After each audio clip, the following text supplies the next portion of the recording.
మీ వయసు 50 సంవత్సరాలు పూర్తి అయ్యాయి అయితే ఈ వీడియో తప్పకుండా చూడండి. నేను చెప్పే విషయాలు 50 సంవత్సరాలు పూర్తి అయిన వారి కోసమే అయినప్పటికీ యువత కూడా నేను చెప్పే విషయాలు ఆలోచించండి. ఎందుకంటే మీ తల్లిదండ్రులు కొన్ని జాగ్రత్తలు వహిస్తుంటే వాళ్ళను అపార్థం చేసుకోకండి, వాటిని సమర్థించండి. ఇక విషయానికి వస్తే నేను చెప్పే ఈ విషయాలు కొందరు ఎక్స్పర్ట్స్ రీసెర్చ్ చేసి 50 సంవత్సరాలు దాటినటువంటి వయసు వాళ్ళు ఎలా ఉంటే సంతోషంగా ఉంటారు అనేటువంటి విషయాలు సేకరించడం జరిగింది. వాటిని మీ ముందు ఉంచుతాను. మారిన కాలానుగుణంగా మనల్ని మనం మార్చుకోవాలి. వృద్ధాప్యంలో ఏం చేయాలి అనేటువంటి దాని మీద నేను ఈ వీడియో చేస్తున్నాను. అందులో ఒక్కొక్క పాయింట్ నేను చెప్పే ప్రయత్నం చేస్తాను. మొదటగా భూమి గొడవల్లో అనవసరంగా చిక్కుకోకండి.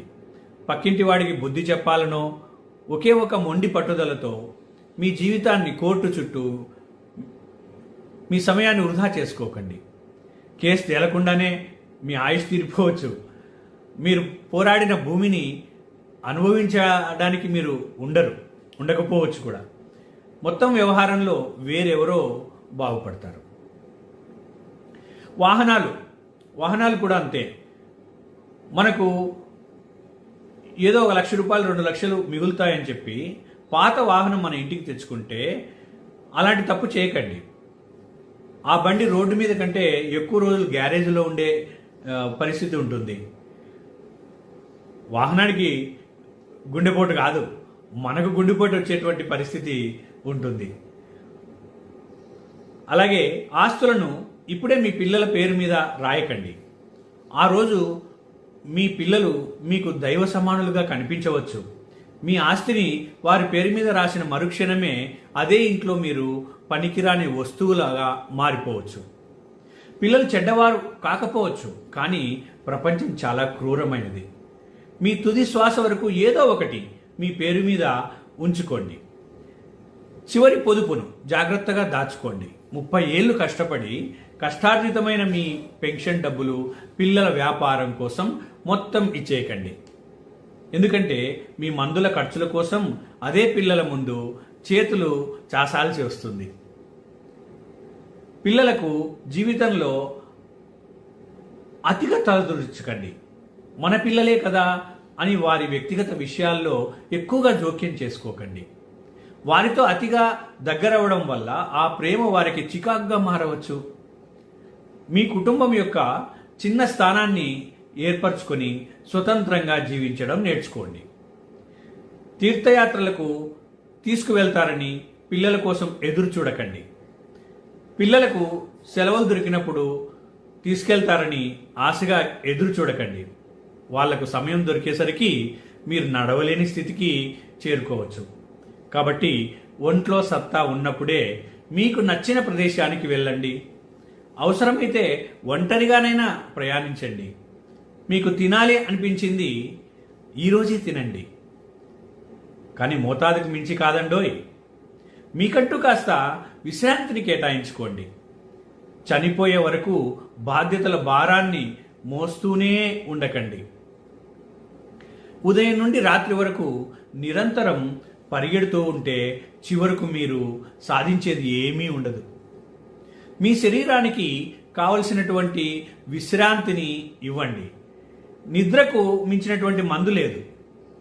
అనవసరమైన ఆలోచనలతో నిద్రలేమి కొని తెచ్చుకోకండి. ప్రశాంతంగా నిద్రపోండి. రేపు మీరు అనారోగ్యానికి గురైతే మీ బాధను ఎవ్వరూ పట్టించుకోలేరు. మీరే ఒంటరిగా భరించాలి. మీరు ఒంటరిగానే వచ్చారని ఎన్నడూ మరవకండి. ఎవరైనా మీకోసం ఏదో ఒకటి చేస్తారని అంచనాలు తగ్గించుకోండి. ఒకరోజు మీ నీడ కూడా మిమ్మల్ని వదిలేస్తుంది. మరణం కూడా ఒంటరిగానే వస్తుంది. ఒంటరిగా ఉన్నా సంతోషంగా జీవించడం నేర్చుకోండి. ఆనందం అనేది ఎవరు ఇచ్చేది కాదు, మీ అంతరాత్మ మీరు అంతరంగంగా సృష్టించుకోవడం అనేది ఈ యొక్క సంతోషం అనేది. భార్యాభర్త ఆరోగ్యంగా ఉన్నప్పుడే చిన్న పెద్ద పనులను మీ స్వహస్తాలతో చేసుకోవడానికి వెనకాడకండి. మీరు ఒకవేళ మీరు వీలునామా రాసినప్పటికీ దానిని ఎప్పుడైనా మార్చే హక్కు మీకు ఉంటుందని గుర్తుంచుకోండి. మీ వారసులు మిమ్మల్ని వేధిస్తున్నారని లేదా వేలెత్తి చూపిస్తున్న చట్టం మరియు జిల్లా మెజిస్ట్రేట్, జిల్లా యంత్రాంగం మీ వైపు ఉన్నారని గుర్తుంచుకోండి. ప్రతిరోజు నడకను అలవాటు చేసుకోండి. పాత స్నేహితులు లేదా బంధువులు ఉంటే వాళ్ళతో కలిసి మీ చిన్ననాటి జ్ఞాపకాలు, తీపి గుర్తులను పంచుకోవడానికి ఏమాత్రం కూడా వెనకాడవద్దు.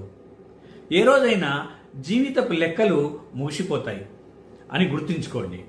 ఆ చివరి రోజు కోసం మానసికంగా సిద్ధం కండి. మీకు ఎంత ఉన్నా ఈ ప్రపంచంలో నుండి ఏమీ తీసుకెళ్లరని గుర్తుంచుకోండి.